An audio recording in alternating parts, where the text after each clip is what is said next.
Cette émission est une réalisation de TCBH, propulsée par Derry Télécom. Et ça roule. Salut tout le monde, bienvenue à votre dernière émission des infos TCBH de la saison 2021-2022. Cette semaine à l'émission, on parle de violence conjugale et de pêche. Assez inusité, non? C'est parti pour vos infos TCBH.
Comme je viens de le dire, on parle de violence conjugale et de pêche. Deux sujets qui n'ont aucun lien entre les deux, je vous rassure. Tout d'abord, on vous présente une entrevue que j'ai pu avoir avec Gaston Bourdage, j'en ai parlé la semaine dernière, et Sylvie Croteau, qui sont deux co-auteurs du livre Dignité piétinée. L'entrevue dure une trentaine de minutes et c'est super intéressant à entendre. Je vous le garantis, vous voudrez acheter ce livre.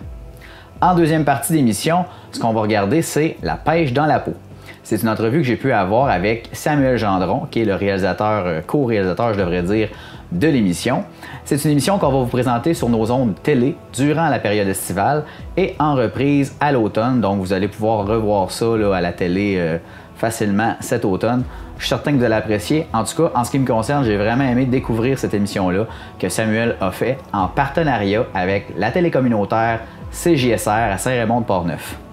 Et finalement, en fin d'émission, on fait un retour sur notre saison, un petit récapitulatif comme on a l'habitude de faire à chaque fin de saison. On commence tout d'abord avec Dignité piétinée.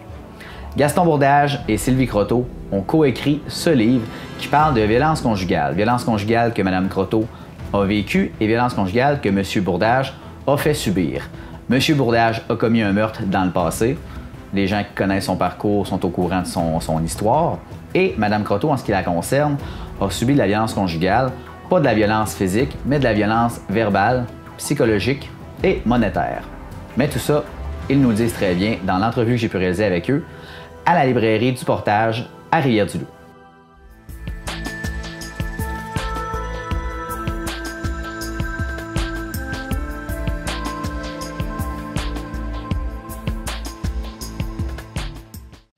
Bonjour tout le monde, aujourd'hui à l'émission, je rencontre un duo assez improbable, Gaston Bourdage et Sylvie Croteau. Bonjour. Bonjour. Ça va bien? Oui, merci. On se rencontre aujourd'hui pour le livre que vous avez sorti au courant de la dernière année, Dignité piétinée. Tout d'abord, je vais vous faire les présentations rapidement. Monsieur Bourdage, notre auditoire, vous le connaissez sans doute un peu, étant donné que vous aviez fait l'émission Réflexion sur la vie. Oui. D'ailleurs, j'invite les gens qui s'intéressent au parcours de Monsieur Bourdage à aller écouter la liste de lecture sur notre chaîne YouTube Réflexion sur la vie. Madame Croteau. Oui. Je vais commencer par vous pour la présentation, pour vous présenter à notre auditoire parce que les gens ne vous connaissent pas. Non, pas du tout. Parlez-moi de vous tout d'abord, pas en lien nécessairement avec le livre, pour que les gens vous connaissent un peu. D'accord.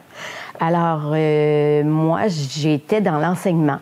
J'ai fait 25 ans au primaire avec les petites premières années et j'étais à Montréal. Et quand je suis arrivée dans la région, je demeure à Saint-Jean-Port-Joli, j'ai fait du travail d'enseignement à l'éducation des adultes avec des jeunes décrocheurs qui reviennent à l'école. Et durant la période où j'étais ici, j'ai été victime de violences conjugales. Pas de violence physique, mais de la violence psychologique, de la violence verbale et de la violence monétaire. OK. Alors, mon parcours, en gros, c'est ça. Et j'ai rencontré Gaston dans un salon du livre à Saint-Jean-Port-Joli. Et c'est à partir de ce moment-là on a placoté un peu, puis après ça, on s'est recroisés et nous est venue l'idée d'écrire un livre ensemble. OK.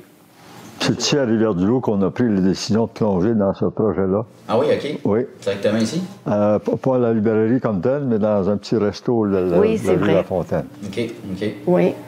Les gens vous connaissent un peu via, comme je disais, via la série qu'on a faite ensemble, Réflexion sur la vie. Oui. Parlez-moi de vous un peu. Oh mon Dieu, au passé ou au présent? Au présent. Au présent, je suis un homme heureux, comblé, avec beaucoup de merci à dire. Les gens qui ont suivi la série Réflexion sur la vie peuvent facilement comprendre pourquoi je me considère chanceux d'être ici avec vous autres ce matin, à partir de ce que je raconte dans cette série-là. C'est ça, la vie continue, la vie est belle, difficile et belle, mais plus belle que difficile. C'est ça l'important. On s'attaque au sujet principal, dignité piétinée. Tout d'abord, ça parle de violence conjugale. Pouvez-vous me parler de la structure du livre? C'est un roman, c'est narratif? Oui, c'est narratif. C'est autofictif aussi comme roman. C'est-à-dire que les personnages, c'est un peu ce qu'on a vécu, mais on a enrobé un peu et on s'est pas nommé soi-même là, dans le livre. OK. Et dans le fond, la violence conjugale, qu'on y retrouve, M. Bourdage, vous l'avez souligné dans Réflexion sur la vie, vous le soulignez dans ce livre-là également aussi, j'imagine, via le personnage. Vous avez commis un meurtre dans le passé. Oui. Pouvez-vous me parler un peu de votre implication dans ce livre? Bon, pour y arriver, j'ai eu besoin de l'aide de Sylvie. On a d'abord trouvé les prénoms de nos deux personnages, parce que Sylvie, elle est représentée par un personnage dans le livre qui s'appelle Anne. De mon côté, le personnage qui est le mien, il se prénomme Ben. On fait intervenir là-dedans des gens qui font partie de nos histoires de vie personnelles et communes, si on veut. Puis on a écrit en fait, le côté fictif, c'est certaines situations qu'on décrit dans le volume, la façon dont ça s'est passé. Exemple, ça peut être au pénitencier ou... Je pense que Anne, elle décrit encore de façon plus réelle ce qu'elle vit, alors que moi, il y a un petit peu de romance au niveau du pénitencier.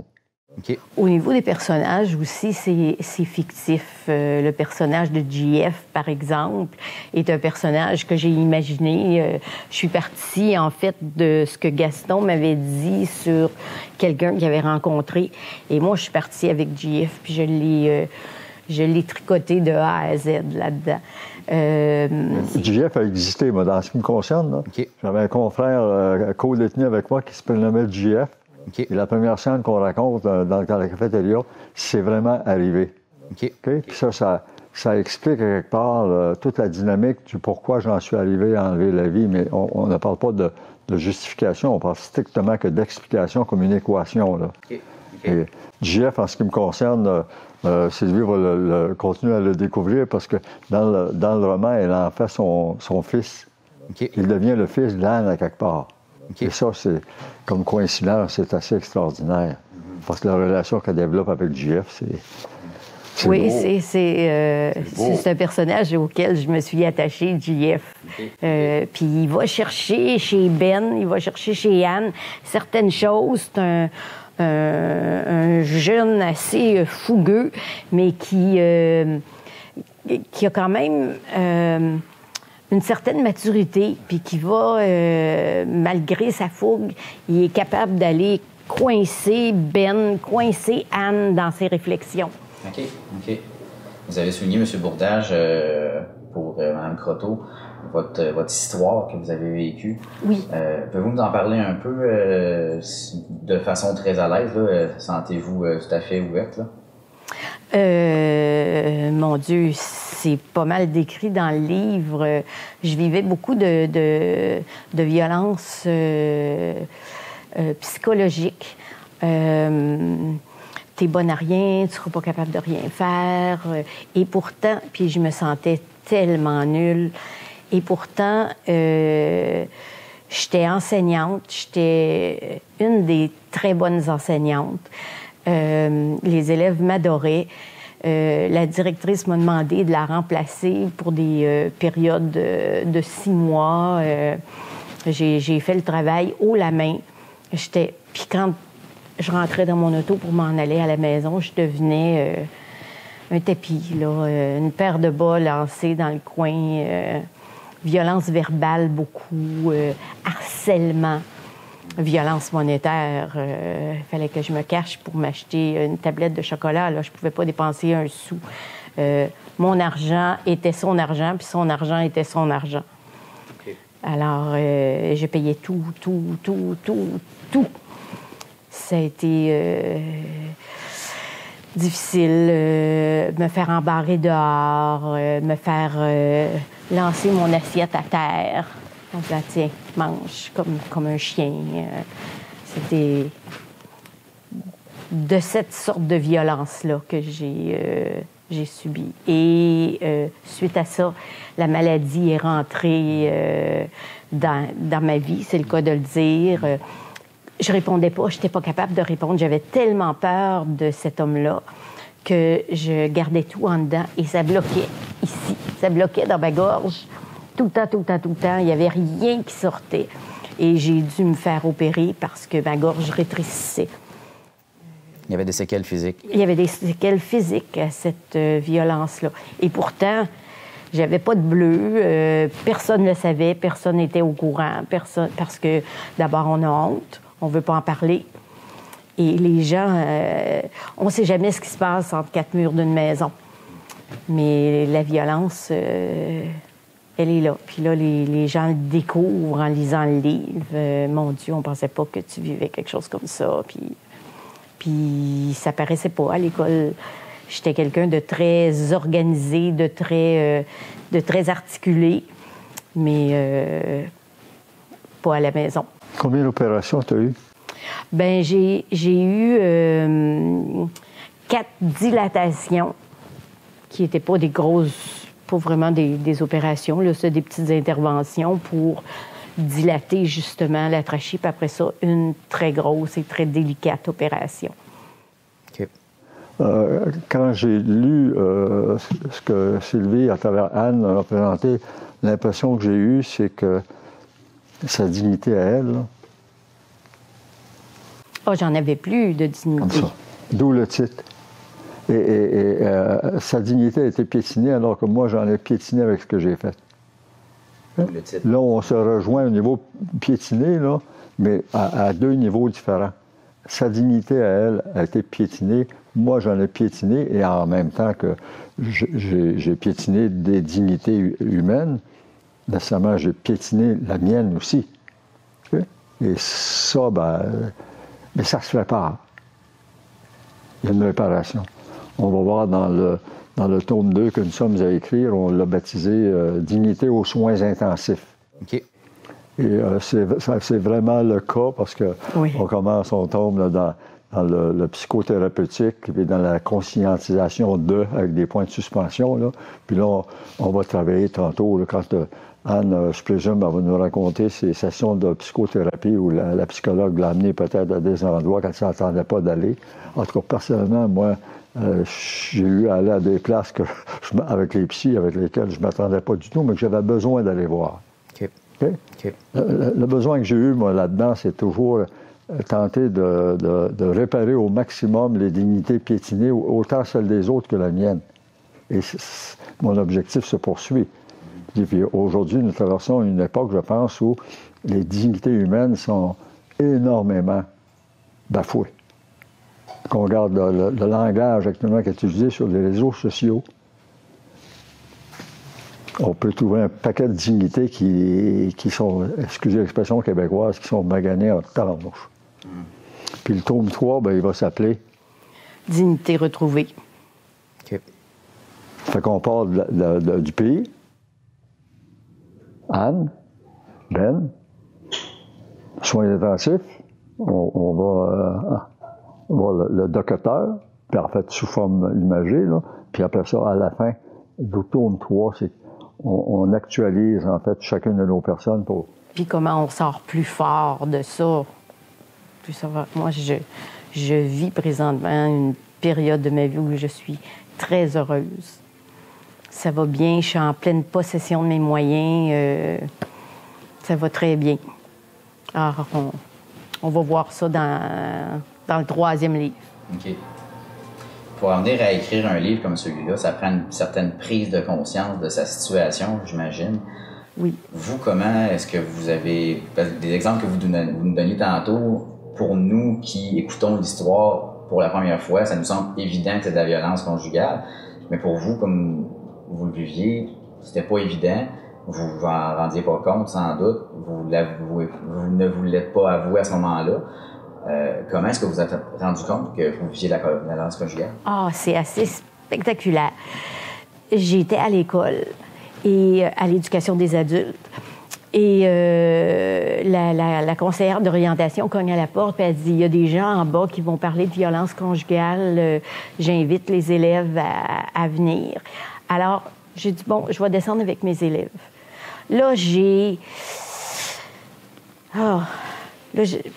présentement, j'ai 66. Je pense que j'avais 59 ans. Et 58. Et à ma grande surprise, moi, je pensais que la violence conjugale, c'était quand on recevait un coup de poing ou on se faisait casser un poignet. Et là, elle parle de 5 sortes de violences conjugales. Et dans les 5 sortes, j'en avais 3. Je suis restée... les élèves sont partis. Je me vois encore là, assise dans le gymnase, dans la salle d'examen. Et me dire, c'est vrai, je subis la violence conjugale. C'était... Puis ma psy m'avait dit, t'as tous les symptômes d'une femme battue. Je dis, voyons, on sait qu'elle s'en va, c'est qui, elle, une femme battue? Je suis pas battue. J'étais prise à la maison. Je me souviens d'avoir passé la réflexion parce que parce que je l'ai plus, une maison magnifique. Je me disais, je suis prisonnière d'une belle cage dorée. C'est comme ça que j'ai découvert que j'ai victime de violence. Et pour faire un peu de saut sur ce que vous disiez, après ça, ça a été difficile d'écrire parce qu'il aurait fallu que je revive tout ça. Et au départ, j'écrivais... d'ailleurs, dans celui-là, c'est flagrant, là... Les passages d'Anne sont courts comparativement aux passages de Ben qui sont sur bien des pages. Et j'écrivais en automatisme, sans passer de sentiments, parce que je n'étais pas capable. Alors, Gaston me renvoyait le texte en disant oui, c'est bien, mais enveloppe un peu, parle-nous comment tu te sentais à ce moment-là, qu'est-ce qui faisait que tu étais... comme ça. Alors, dans le 2e, elle en prend plus de place. Okay. Ah oui, j'ai le goût de te parler des livres que tu as écrits avant, qui, d'après moi, sont très éloquents sur ce que tu avais besoin de dire. Juste les titres des livres que tu as écrits. Ah oui. Et c'est fort, ce que tu as écrit. Oui, oui. Tes autres livres, là. Oui, oui, oui. C'était « Tant qu'à rêver, rêve pour vrai. Tant qu'à parler, parle pour vrai. Et tant qu'à fuir, fuis pour vrai. » Alors, effectivement, mes titres allaient, sans le savoir, allaient mener à... Ils sont éloquents. Ils sont éloquents, oui. J'en ai lu un, entre autres, puis ça décrit, en fait, quelqu'un qui se compte de compte. Qui ne sent pas capable de dire des choses qu'il aimerait dire. Mais elle, ce qu'elle a écrit, elle dit « dis-le donc », tu sais. Puis l'autre chose, au niveau de la fuite, je me suis reconnu dans ce qu'elle écrit. Je me suis fui dans ma propre vie pendant des années. Puis à un moment donné, elle m'offre ce livre-là. Je lis ça, je dis tabarnouche, elle est en train de me décrire à quelque part. Seule chose, j'ai pas le bateau du personnage. Il y a un voilier dans son livre. Puis j'ai jamais eu de voilier comme tel. J'ai juste eu un petit dériveur à un moment donné, mais quand même.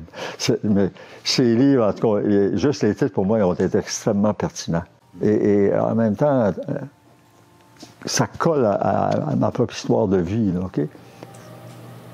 Monsieur Bourdage, vous, votre prise de conscience, vous l'avez faite de quelle manière que, au-delà de faire l'acte du meurtre, vous nous aviez raconté par le passé à l'équipe de la télé communautaire que c'est vous qui êtes allé au poste? Oui. Donc, votre prise de conscience, est-ce qu'elle démarre là ou elle démarre au pénitencier? Je ne sais pas pourquoi. Je sais pas pourquoi. C'est peut-être à cause de ce que j'avais déjà vu à la télé. Il y a des fois, après un crime, il y a des individus qui se rendent, ils se rendent à la police, là. Mais je veux dire, j'étais tellement dans les vapeurs. Je veux dire, au mois de février, je marche en souliers puis en gilet dehors. Je sens même pas le froid. Là, je suis complètement capoté. Je dirais que la conscientisation, un des bons endroits pour devenir conscient, c'est une cellule de prison ou une cellule de pénitencier. Ça parle. Donc ça parle. Plafond, plancher, mur, là, dans le silence, il parle en tabarouette. Les barreaux aussi, ça parle. Hein? Le barreau, ça ramène à soi. En tout cas, moi, je l'ai vécu comme ça. Dire, ça me représente. Dire, maintenant, qu'est-ce que je fais avec? S'ils me parlent, qu'est-ce qu'ils me disent? S'ils me disent quelque chose, ben, j'ai à y répondre. Mais ça a pris plusieurs mois, je pense, avant que tu réalises. Puis elle l'aide un paquet de monde. J'ai été confronté. Moi, le premier qui m'a confronté, ça a été l'aumônier de la prison d'Orsainville, Gaston Chapados.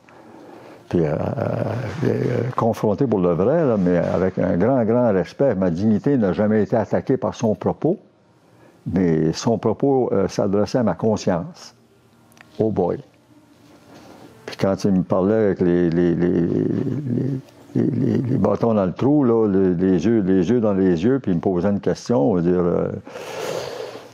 je pouvais ne pas répondre sur le moment, mais rendu dans ma cellule ou dans le corridor conduisant à mon unité, je veux dire, ce que Chapados m'avait dit, ça travaillait. Puis j'ai eu besoin de ça. J'ai eu besoin de confrontation pour être mis d'abord, pour pouvoir répondre à la question pourquoi j'avais tué. C'est peut-être la question la plus difficile. Puis j'y ai répondu, ça a pris des années et des années. Puis après ça, l'autre question, c'était comment dans ma vie j'en suis arrivé là. Il y a une histoire derrière ça. Qui explique, qui donne des explications, mais encore là, on est dans la non-justification totale. Peu importe ce que je pourrais dire à qui que ce soit, à quelques journalistes que ce soit, je vais donner un paquet d'équations, ça, plus ça, plus ça donne ça. À la fin, on arrive au même résultat, c'est non justifiable. Comme toute forme de violence est non justifiable. C'est de la faiblesse, c'est de la lâcheté. La violence, c'est de la lâcheté. Dans mon cas, c'était de l'orgueil, de la lâcheté et de la vengeance. Puis aujourd'hui, ben, on vit une période où, je sais pas, réseaux sociaux avec nom d'emprunt, c'est pas très courageux. Il n'y a pas grand courage là-dedans et je me reconnais là-dedans aussi.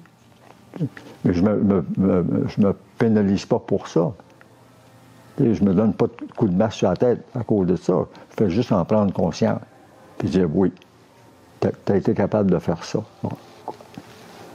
On passe à d'autres choses.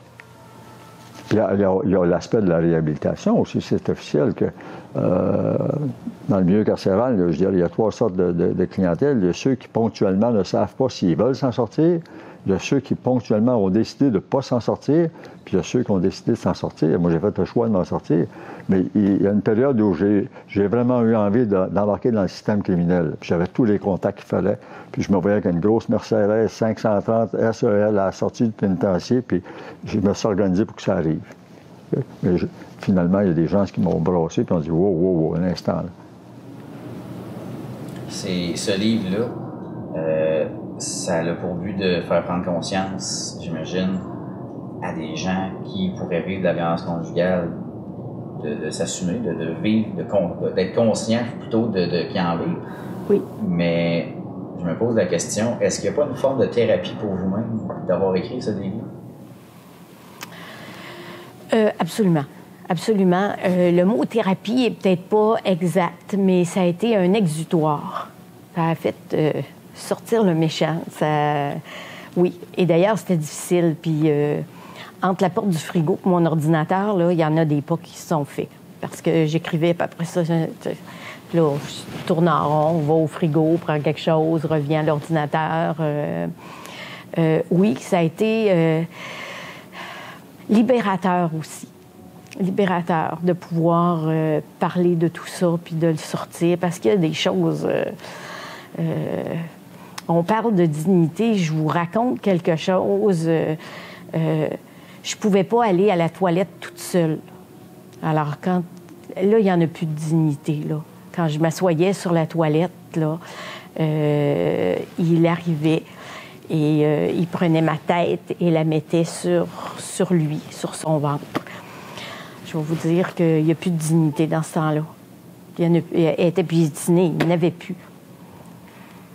La seule dignité que je retrouvais, c'était à mon travail.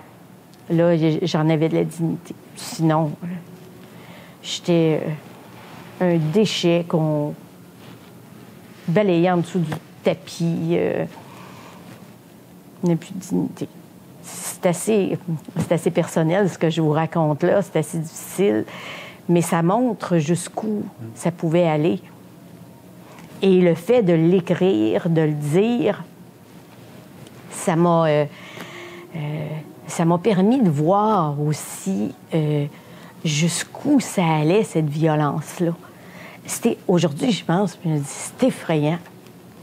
Puis, comme je dis dans le livre, puis il serait plus... Mais les gens qui ne connaissent pas ça, qui n'ont pas vécu ça, tu n'avais rien qu'à barrer ta porte. Ben oui, j'avais rien qu'à barrer ma porte. Mais la fois où je l'ai fait, je me suis tellement fait engueuler, j'ai eu tellement peur que je me suis dit, bof, entre la peur puis ce que je vivais, parce qu'il me faisait pas mal, je me disais, je vais y aller avec ça, c'est moins pire que de subir une colère. Je veux faire du pouce sur ce que Sylvie vient de dire. Sa dignité a été à ce point piétinée que ça s'est garoché dans sa gorge. Une dignité piétinée, à un moment donné, elle a besoin d'un exutoire. Okay? Elle va le prendre. Moi, j'ose dire aujourd'hui à la caméra, parce que je ne l'ai jamais avoué à personne, en jasant, en écoutant Sylvie, en écoutant tes questions. Ma propre dignité, je l'ai tellement piétinée que ça s'est résulté en un homicide. Il y a quelque chose dans toi qui dit un offre, c'est assez, là. C'est assez. Comme ma conscience. Moi, les 10 commandements de Dieu, je les ai transgressés, OK? Quand on est rendu là, après ça, il faut qu'il y ait un résultat à ça. On ne reste pas sans conséquence à ça. Okay? C'est des valeurs morales profondes. Puis quand on les transgresse comme je les ai transgressées, à un moment donné, on embarque malgré soi, de façon inconsciente, puis par les mauvais choix que j'ai faits dans une forme d'entonnoir. Puis dans mon cas, au bout, là, c'était la mort de quelqu'un, soit la mienne ou celle d'une autre personne. Et j'ai fait le choix d'enlever au lieu de me l'enlever. Et ça, on a aussi regardé ça en thérapie, là. Okay. Et ça, c'est vraiment de la lâcheté.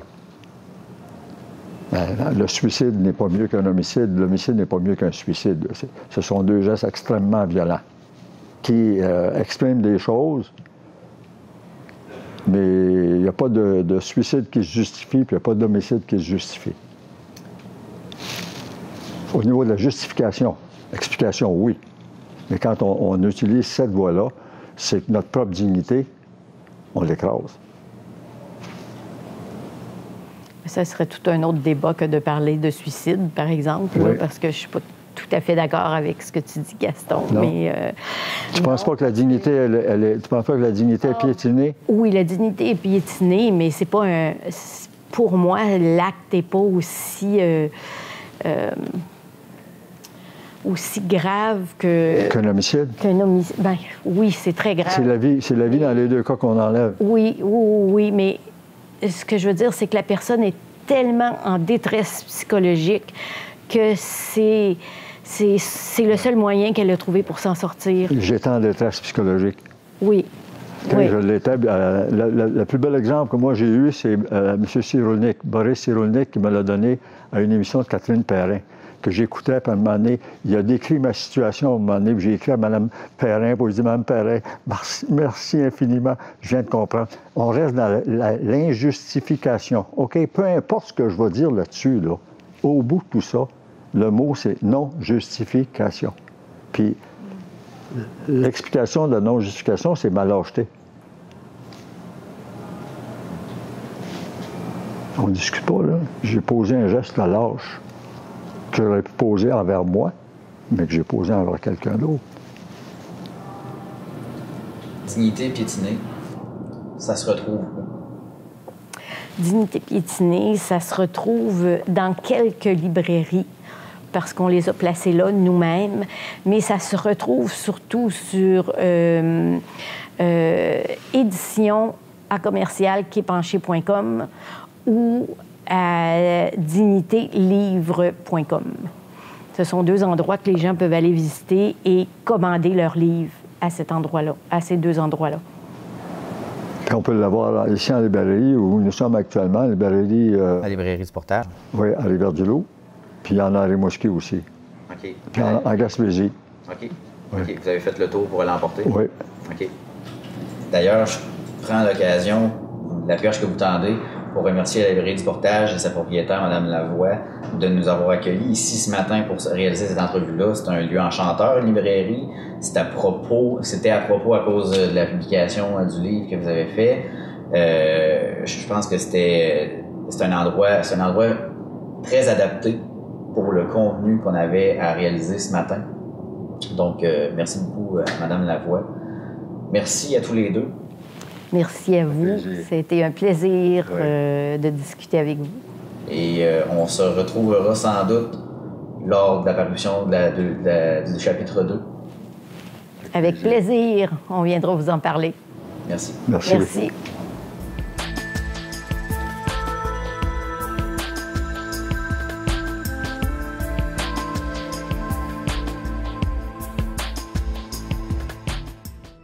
J'espère que vous avez apprécié la première entrevue qu'on vous a présentée dans l'émission. On prend une pause publicitaire et au retour, on s'en va découvrir La pêche dans la peau, une émission de CJSR et Samuel Gendron. Vous prenez soin d'une personne de votre entourage à temps plein? Vous aimeriez avoir un moment de repos? Le Capable dispose maintenant d'un endroit chaleureux pour accueillir votre personne aidée pendant quelques heures ou quelques jours. L'appartement est situé à l'intérieur de la résidence Montchez-nous de Saint-Éloi et les coûts sont de 25 $ par jour, incluant les 3 repas et l'assistance d'une préposée qualifiée du Capable durant toute la durée du séjour. Pour en savoir plus, composez le 88 851 4040.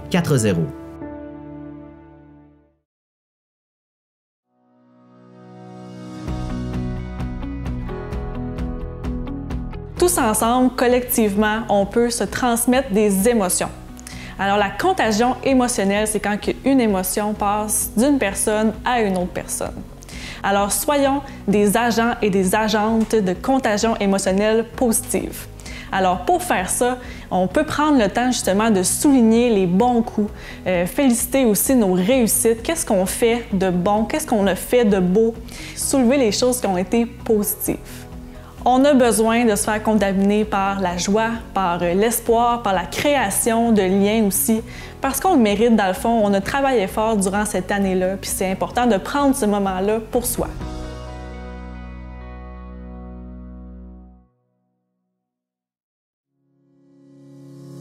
Tout récemment, la TCBH a atteint 500 abonnés à sa chaîne YouTube. Pour nous, ça représente beaucoup. Et pour vous remercier d'être de plus en plus nombreux à écouter le contenu qu'on vous propose, on veut préparer une FAQ, une foire aux questions. Pour ça, on a besoin de vous. Vous voulez savoir comment la TCBH a démarré? Qui y travaille? Avoir des anecdotes croustillantes de notre équipe? Toutes les questions sont bonnes. Envoyez-nous vos questions à faqtcbh@commercialoutlook.com. On espère vous lire en grand nombre.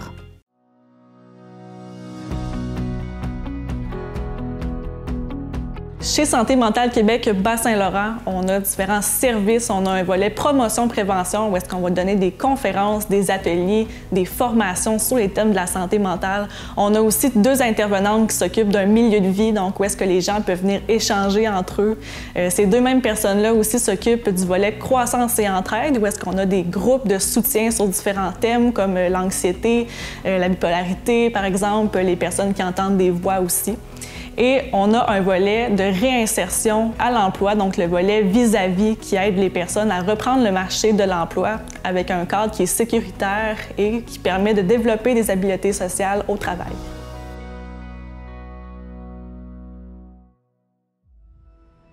Comme je vous le disais avant la pause, on s'en va découvrir La pêche dans la peau, une nouvelle série de 14 épisodes qu'on va vous présenter à la télé communautaire cet été durant la période estivale ainsi qu'en reprise à l'automne. Les dates seront à venir, bien entendu, là, pour savoir quand est-ce que tout ça va démarrer. Mais tout d'abord, on rencontre Samuel Gendron, le co-réalisateur de la série, qui nous présente les épisodes, en quoi ça consiste comme série, d'où c'est que ça lui est venu et comment il a abordé CJSR, la télé communautaire de Saint-Raymond-de-Portneuf.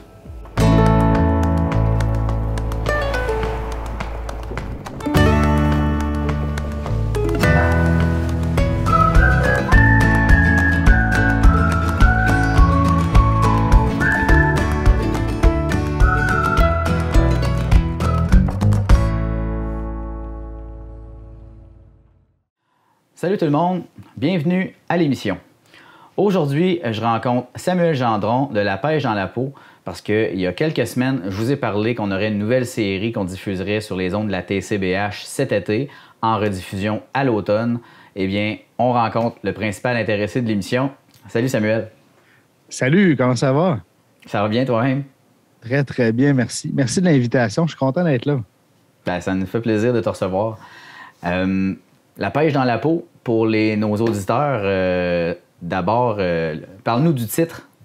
Oui, La pêche dans la peau, ça vient de où? Ça vient, ça vient que je cherchais un nom pour identifier ma passion, simplement, au début, à l'origine. Puis la pêche, je l'ai dans la peau. Je me lève, je pense à la pêche. L'hiver, je vais sur la pêche sur la glace. Je vais pêcher avec les enfants. Ça fait partie de ma vie. C'est un mode de vie à tous les jours, la pêche, que je trouve. J'ai la pêche dans la peau. J'avais le goût d'avoir un nom francophone aussi, là, très québécois. Là. Je trouvais que c'était une expression québécoise. Donc, la pêche dans la peau, au début, c'était un concept de partage d'informations sur la pêche, sur des spots de pêche, des techniques, la biologie. Et ça l'a grossi avec le temps. Là. Au début, c'était un partage avec les amis. Après ça, un partage Facebook. Puis maintenant, c'est un partage à la télévision. Là. Ça grossit toujours. Le but reste le même, parler de la passion, de la pêche, de la flore au Québec, des trucs, puis prouver aux gens et leur donner le goût d'aller pêcher, leur prouver que c'est faisable, c'est facile, beaucoup plus qu'on pense. Ça fait combien d'années que tu travailles sur ce projet-là? Je vais dire ça doit faire 5 ou 6 ans que je suis là-dessus. Puis j'aime le mot travail parce que en fait, c'est pas mon travail, hein, c'est ma passion. Puis oui, je travaille, je parle avec des gens, je bâtis quelque chose, mais pour moi, c'est comme une mission, c'est un plaisir, un réel plaisir là, de bâtir ça puis de faire grossir l'idée aux gens qu'on peut aller pêcher puis que c'est plaisant. OK. Avant de parler d'un peu du contenu de l'émission, de la série, cette série-là a été diffusée originellement sur une télé communautaire. Peux-tu nous en parler un peu? Oui, je vais te parler de l'origine de l'émission. En fait, ça a commencé ça à la télé communautaire de CJSR à Saint-Raymond, dans le comté de Portneuf. CJSR pour la côte joyeuse Saint-Raymond. Il y a une grosse côte à Saint-Raymond. Donc, ça part de là. Que tout comme c'est parti, moi, un jour, je suis rentré dans la station carrément, puis j'avais cette idée-là. Puis un matin, j'ai dit à mon garçon, j'ai dit, ça serait le fun si papa il y avait une émission sur la pêche. Tu pourrais m'écouter à la télé, puis ça serait le fun. Puis il dit, ah oui, j'aimerais ça. Puis c'est à partir de là, puis un jour, j'ai décidé, je suis rentré à la station, j'ai pris des informations. Et puis là, j'ai rencontré mon partenaire dans le projet qui s'appelle Aubert Tremblay. Aubert Tremblay, qui est directeur général de la station à CJSR, mais aussi, et surtout, mais il a quand même un passé de 25 ans de télévision, lui, au niveau de Radio-Canada, en tant que journaliste à la Semaine verte. Donc, lorsqu'on s'est rencontrés, j'ai présenté mon projet. Il y a comme eu un fit naturel, ça passait. Là. Il dit oui, j'aime beaucoup le plein air, j'ai le goût de quoi d'intéressant. Puis il me disait que je semblais structuré et passionné. En passant, c'est vrai, c'est ça aussi. Donc, on a sauté les deux là-dedans, puis on s'est promené pour les émissions un peu partout au Québec. Là. Point de vue technique, réaliser une émission comme celle-là, j'imagine que ça prend quand même un peu de compétences, là, autant au niveau de les caméras, la stabilisation, le son, parce qu'il faut quand même que ce soit intéressant. C'est pas juste mon oncle qui filme avec son cellulaire une bonne prise sur une chaloupe. Là. J'ai vu le contenu, oui. Là, c'est quand même bien réalisé. Là. Oui, c'est sûr que l'esthétique est super important pour nous. Puis moi, j'avais mon rêve. Puis avec la présence de Aubert et toute son expérience, parce qu'au niveau de la Semaine verte, Radio-Canada, il a été journaliste, il a été réalisateur, il a été monteur, il a travaillé sur l'éclairage, donc il y a tout ce background-là. Puis moi, je suis quelqu'un d'autodidacte. Donc ensemble, on est allé chercher les éléments. Là. Justement, on veut pas quelqu'un écoute l'émission, puis a l'impression que je me suis acheté une GoPro à Saint-Jean, puis je vais faire des films. La technique est très importante. J'apprécie énormément. L'émission n'existerait pas sans Aubert, côté technique. J'apprends beaucoup avec lui au niveau du montage, aussi de la réalisation. Il y a tellement de détails et d'étapes. Je pense que tu peux en témoigner plusieurs. Moins qu'on voit de détails, plus qu'on a travaillé fort. C'est simplement ça, la réalisation. Là. Il faut que ça coule, ça prend un fil conducteur, ça nous prend des images pour intéresser les gens. Ça prend aussi un contenu. Lorsque les gens vont écouter l'émission, ils ne vont pas juste voir quelqu'un dans une chaloupe qui va pêcher. Là. Je vais rencontrer des biologistes du ministère de Faune, Forêt et Parcs. Je vais rencontrer des gens que ça fait très, très longtemps qui sont dans le domaine. Je vais chercher des informations pertinentes pour que la personne, qu'elle soit passionnée de pêche, curieuse ou qui aime simplement écouter la télé, puisse retrouver quelque chose dans l'émission là, qui lui fait plaisir et qui lui donne le goût d'écouter l'autre émission. En tout cas, en t'entendre parler, ça nous donne le goût de l'écouter, ça c'est certain. Bon, c'est bien.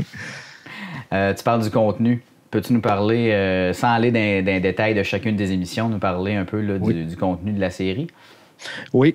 En fait, la série, cette série-là contient 14 épisodes de 30 minutes. 14 sans publicité. C'est quand même un défi, parce que normalement, si on regarde une émission normale là, à la télévision, c'est à peu près 22 minutes avec des annonces puis des commanditaires. Donc, 30 minutes par émission. On se promène partout au Québec. La première émission est à Chapais. On va pêcher le doré à Chapais, dans la région de Chibougamau. J'ai 2 épisodes dans la baie des Chaleurs. On va pêcher le bar rayé.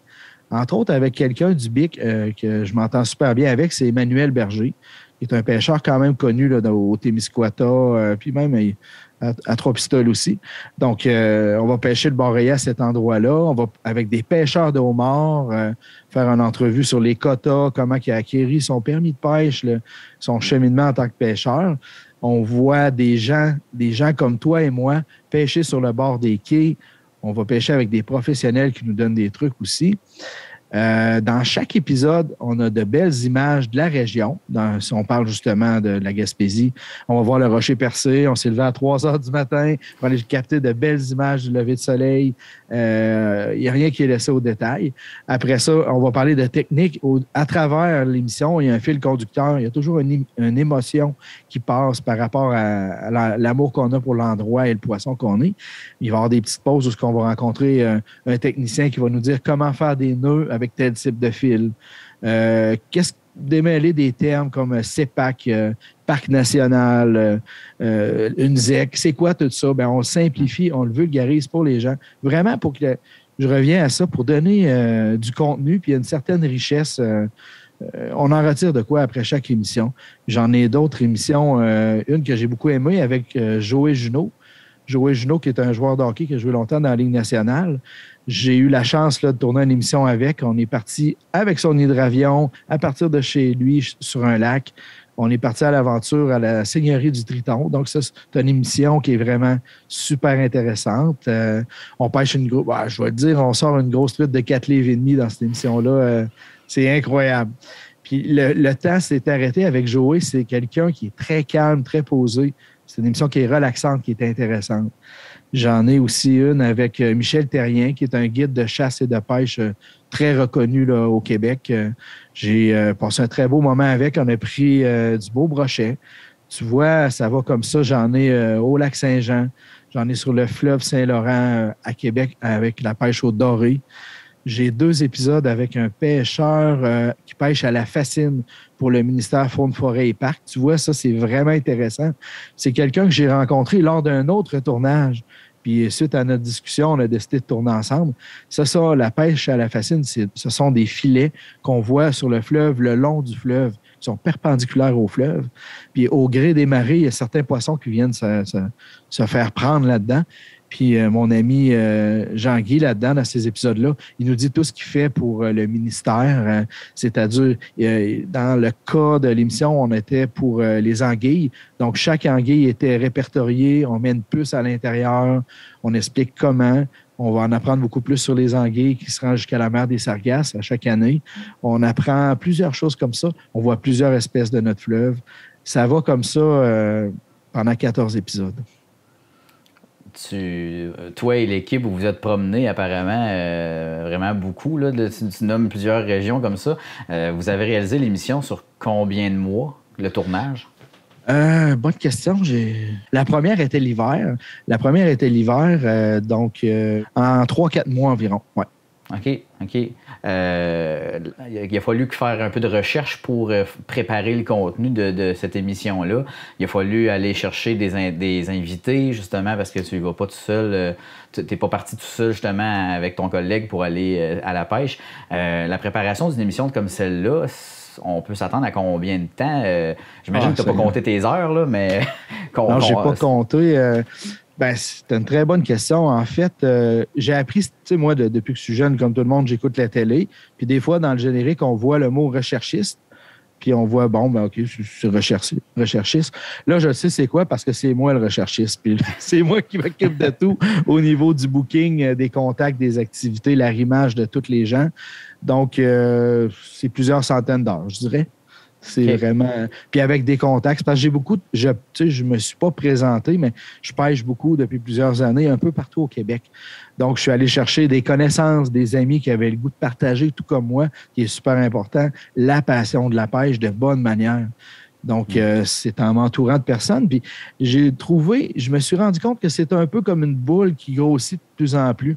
Quand on touche à un domaine, là, il y a quelqu'un qui va me faire... qui m'appelle, « Hey, sais-tu, moi, dans mon coin, je t'inviterai à venir, j'aurais de quoi à te présenter. » Donc, de fil en aiguille, ça grossit.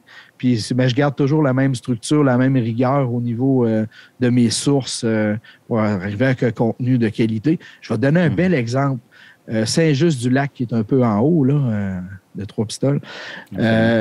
J'ai tourné là de quoi de magnifique. Je ne l'ai jamais vu à télé nulle part. Saint-Just-du-Lac, à l'automne, il y a la pêche du Corégon nain, qui est en fait le pointu. C'est un événement très, très local qui est prisé. C'est comme une tradition. On est allé tourner ça, puis ça se pêche de soir avec des filets. C'est régi par le ministère Faune, Forêt et Parcs. J'ai un bel épisode là-dessus qui est en complément d'un épisode de pêche sur le lac Témiscouata lui-même. C'est souvent de fil en aiguille que ça l'a monté. Mais à la base, pour mes 14 épisodes, j'avais une structure, un côté technique, un biologiste, des décors, des places typiques que je voulais joindre à l'émission. Puis le reste, on n'a pas le droit de dire ça, mais c'était « We go with the flow ». C'est bon. On va présenter cette série-là, nous, à la TCBH, là, sur nos ondes télé cet été, en reprise à l'automne, comme je le disais tantôt. Oui. Mais de votre côté, est-ce qu'il y a une suite à venir? Oui, on travaille là-dessus. La saison 2 qui va être tout aussi passionnante, des nouveaux partenaires. On va aller un petit peu plus loin. L'Ontario, entre autres. Je vais être en Ontario. Qu'est-ce qu'il va y avoir aussi? Le lac Saint-Jean, on va travailler fort sur le lac Saint-Jean. On va intégrer des mammifères un petit peu dans cette saison-là. La Côte-Nord va être mise en valeur. La Côte-Nord qu'on ne voit pas souvent à la télévision en frais de pêche. Donc, on va la mettre en valeur. Puis nos partenaires sont toujours là au niveau de la biologie, des côtés techniques. Puis on continue comme ça. Tu parles de tes partenaires. Je veux pas te mettre dans le trouble en disant ça, mais parce que peut-être que tu vas te dire je peux pas tous les nommer parce que je veux pas oublier personne. Est-ce que tu veux parler de tes partenaires? Oui, je peux en parler, puis comme tu dis, j'espère que je n'oublierai pas. C'est sûr qu'un projet comme ça, moi, je fais ça pour le plaisir, hein, c'est pas une entreprise. Puis ça prend des sous pour voyager, payer l'hôtel, payer le gaz, les leurs, etc. Donc, mes partenaires majeurs, c'est un concessionnaire auto qui s'appelle Germain Chevrolet à Saint-Raymond. Ensuite de ça, j'ai les magasins La Tulipe qui sont partenaires, Trois-Rivières, Lévis et Québec. Ensuite de ça, j'ai saucepiquante.ca, qui est une entreprise qui est dans les sauces piquantes, que je trouve que ça fit avec l'émission parce que souvent, on va assaisonner nos poissons, nos viandes. Donc, j'adore ça. J'ai une entreprise qui s'appelle PA Morin Impression qui m'aide au niveau de tout ce qui est impression de gilet, de casquette sur mon véhicule aussi, mon site web. Là, il ne faut pas que je n'oublie. Casse-croûte du Vieux-Moulin. C'est un casse-croûte à Pont-Rouge. En passant, c'est la meilleure poutine au monde. Tout le monde le sait. Là. Chaque village a la meilleure poutine au monde. Donc, casse-croûte du Vieux-Moulin qui est là depuis le début. Identité Québec, qui j'ai rencontré à un moment donné, en fait, sont venus à moi en me disant « Samuel, on aime ça. On va t'encourager monétairement là-dedans. » Fait que je les remercie. Ouais, je pense que c'est ça. Je pense que c'est ça, mes partenaires. Tu n'oublies pas. Ouais, si je n'oublie, je m'en excuse sincèrement. Je referai un post après quelque part. Là. Ben, merci beaucoup, Samuel, pour cette entrevue-là. C'était super intéressant. Puis, on va vous dire à la télé communautaire, dès que ça va passer, là, vous allez être les premiers informés. C'est une émission à ne pas manquer, assurément, sur nos ondes estivales. Et dès l'automne, on va vous remettre ça en reprise parce que je pense que quand on va être rendu à la période hivernale, là, voir un peu d'été, je pense que ça va être le fun. Tellement. C'est tout à fait vrai. Merci, Samuel. Merci, à bientôt.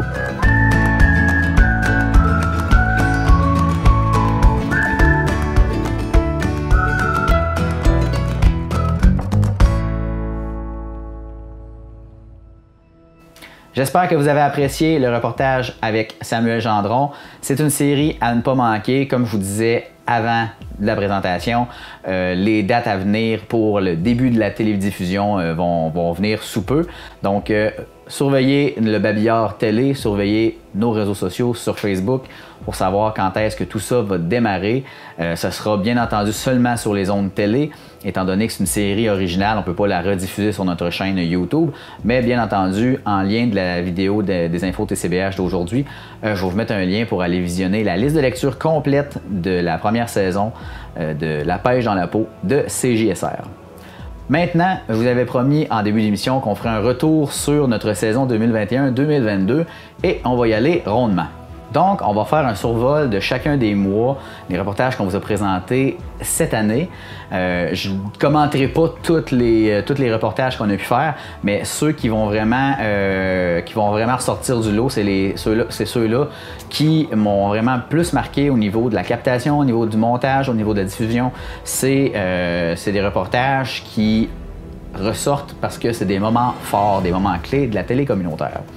On commence tout d'abord avec septembre. Septembre, Place aux aînés, saison 2. Bien là, la saison 2 de Place aux aînés, on ne la présente plus. Le travail de Jocelyne Albert a été colossal sur cette série-là. Je la félicite d'ailleurs. Octobre, le vrai contenu commence à ce moment-là. Cheval Noir, eh bien, Kim Normandin à Trois-Pistoles nous a fait découvrir son entreprise sur laquelle elle travaille depuis déjà un bon moment. Si vous n'avez pas visité cette boutique-là encore à Trois-Pistoles, je vous dirais d'aller la visiter. C'est quelque chose de super intéressant. Une boutique très intéressante à découvrir, autant au niveau des services que des produits du terroir qui y sont offerts. On passe au mois de novembre maintenant.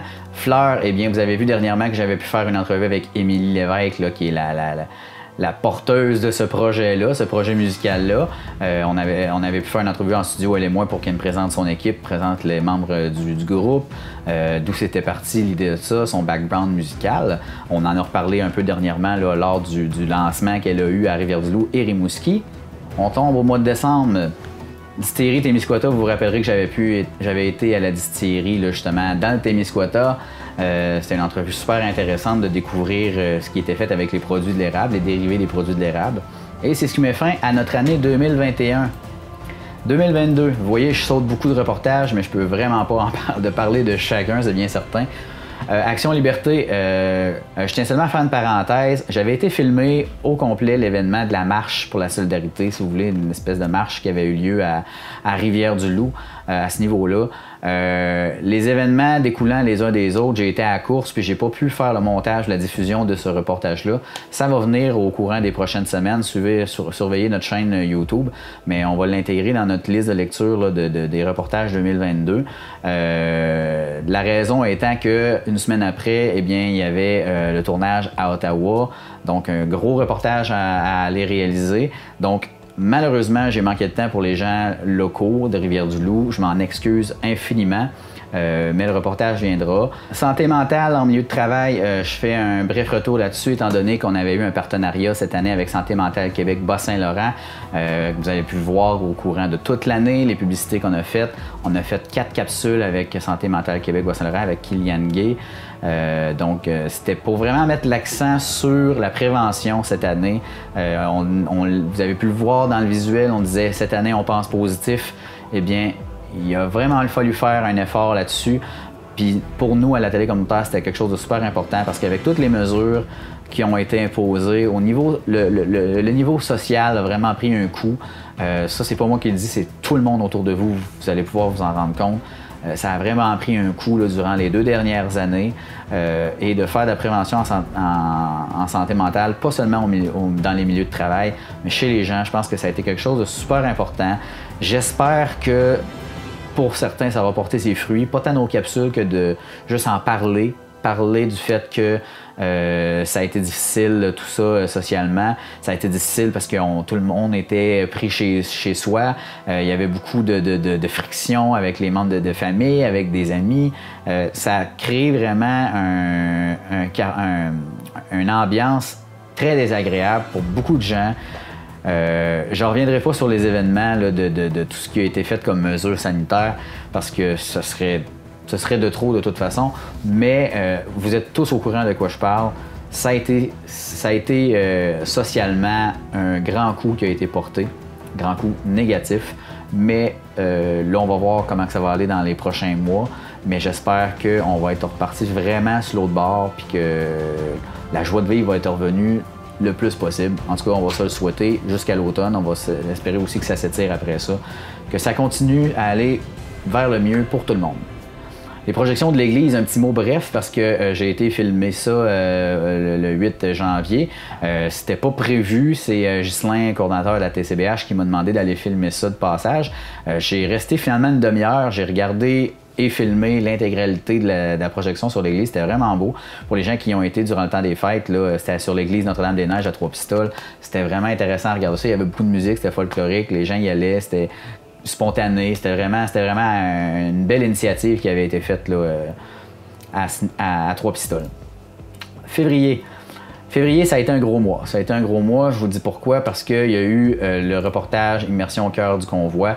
Ça, c'est une télé communautaire à Ottawa. Il y a eu l'entrevue que j'ai pu faire avec Roxane Boulay, qui était aussi femme de camionneur. Je ne veux pas revenir sur le point de vue opinion de ces reportages-là. Je sais que certains d'entre vous ne seront pas d'accord avec ce contenu-là, mais je l'ai dit dans le reportage, mais je vais vous le redire. En ce qui me concerne, là, c'était vraiment la première fois en 6 ans que je travaillais à la télé communautaire. C'était la première fois que je sentais que mon micro, ma caméra servait vraiment à quelque chose, pour vrai. Le mois de mars, je vais faire juste un bref mot. Ici, je vois YouTube 500, c'est qu'on a atteint nos 500 abonnés sur YouTube. Et ce n'est pas inconnu aux gens qui se sont abonnés à la chaîne YouTube après le reportage d'Ottawa. Ça a été, je vous dirais, comme je viens de le dire, un reportage super emblématique de cette année. Ça nous a fait monter dans le référencement, dans le fond, pour nous trouver mieux sur Internet. Ça a vraiment joué à ce niveau-là. Donc, mars, ça a été vraiment là, nos 500 abonnés sur YouTube. Je remercie chacun de vous qui vous êtes abonnés à la chaîne YouTube, qui écoutez notre contenu et qui continue de nous suivre. C'est super important, on fait ce contenu pour vous autres. Si vous avez des questions, des commentaires, des suggestions, je le dis à chaque fin d'émission, c'est super important de nous écrire. N'hésitez pas à le faire. On va toujours essayer de vous répondre au mieux, au meilleur de nos connaissances, puis aussi toujours dans des commentaires constructifs, bien entendu. Mais voilà, j'espère que vous appréciez le contenu qu'on vous présente d'une année à l'autre. On essaye de faire mieux d'une année à l'autre, autant au point de vue visuel qu'au point de vue du contenu. Puis c'est super important pour nous, l'accessibilité au contenu et surtout l'intégralité au contenu. C'est ça la télévision communautaire des Basques et du Haut-Pays. Sur ce, je termine mon émission en vous souhaitant un bel été. Profitez-en. En ce qui me concerne, je vais peut-être aller dans certains événements cet été là, pour, à mon compte, filmer un peu des choses. Par contre, tenez-moi-en pas rigueur si je ne suis pas à vos événements. J'ai fait 32 semaines d'information cette année, une émission par semaine. À part pour le reportage d'Ottawa qui a décalé d'une semaine, on n'a pas manqué une. Ça a été vraiment une grosse année. Ça a été un marathon. Mais ça a été super constructif. On va essayer de faire la même chose l'année prochaine, dès l'automne. J'espère que vous serez des nôtres. Puis en conclusion, ben c'est ça. Je vous souhaite un très bel été. Moi, je vais en profiter pour me reposer un peu. J'espère que je le mérite rendu au mois de mai. Donc, on se revoit à l'automne. D'ici là, portez-vous bien. Enlevez vos masques. Profitez de la vie. Soyez heureux. Et merci d'avoir été à l'écoute de la TCBH pour cette saison 2021-2022. C'était Marc-André Pépin pour les infos TCBH.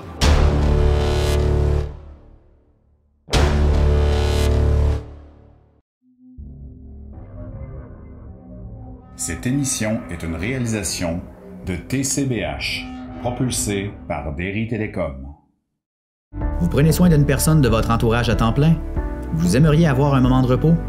Le Capable dispose maintenant d'un endroit chaleureux pour accueillir votre personne aidée pendant quelques heures ou quelques jours.